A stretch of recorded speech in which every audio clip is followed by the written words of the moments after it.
Bonjour à tous et à toutes, bienvenue dans l'écologie et vous. Alors l'objectif des 20% d'énergie renouvelable a été fixé pour le Grenelle de l'environnement. Alors on écoute tout de suite l'HM, la Société hydroélectrique du Midi, qui revient sur cet objectif avec Claude Girard, son directeur général.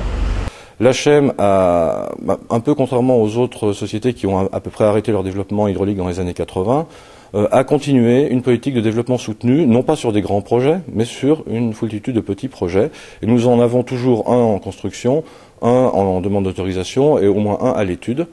Nous avons réalisé en 2008 le projet de l'Averna, qui était extrêmement spectaculaire, puisqu'il s'agissait rien de moins que de capter de l'eau dans le gouffre de la Pierre Saint-Martin et de réaliser une usine hydroélectrique qui ne se voit pas, donc qui est totalement furtive et, je prétends, parfaitement intégrée dans l'environnement.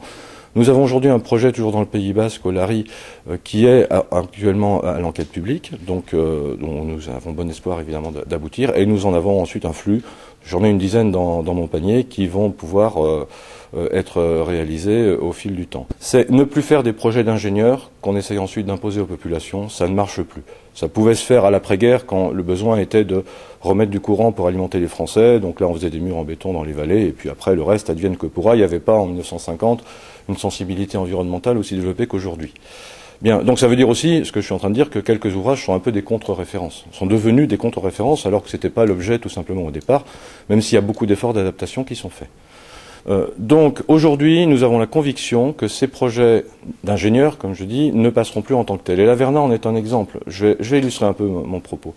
Nous avons travaillé en amont avec les collectivités de communes, les spéléologues, les pêcheurs, l'ensemble des associations environnementales, pour se mettre autour de la table et dire que peut-on faire, que souhaitez-vous, que ne souhaitez-vous pas.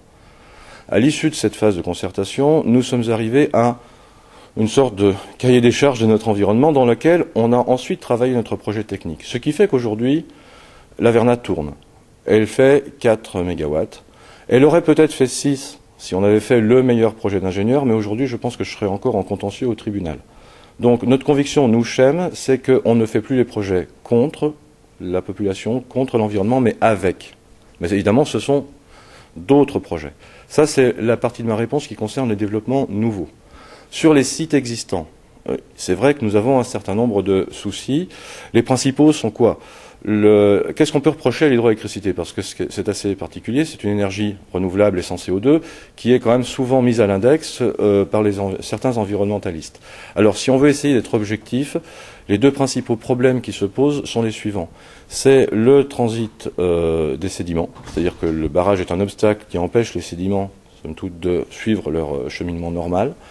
Ça, c'est le premier point. Et le deuxième point, c'est la libre circulation des espèces piscicoles.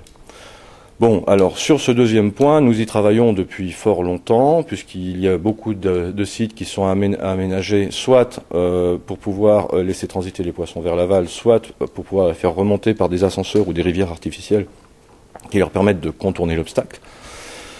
Bon, c'est un effort qu'il faut développer. Il y a encore des soucis sur certaines espèces, comme notamment l'anguille, mais c'est un effort continu d'amélioration, disons ça.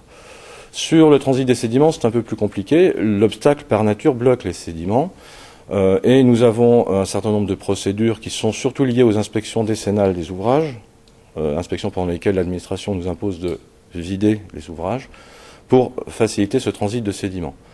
C'est quelque chose qui est compliqué, parce que quand on transite les sédiments comme ça, on met beaucoup de matière en suspension dans l'eau.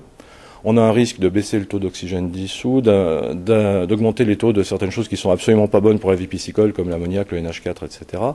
Donc, effectivement, ça nécessite beaucoup de travail en amont, une autorisation et des précautions particulières.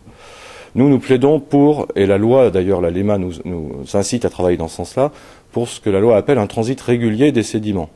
C'est-à-dire, finalement, restituer un petit peu ce qui se faisait naturellement. Parce qu'on a l'impression que s'il n'y avait pas de barrage, il n'y aurait pas de problème de transit sédimentaire. S'il n'y avait pas de barrage, il y aurait des crues et des fortes crues. Et ces fortes crues sont des périodes de fort charriage naturel des sédiments.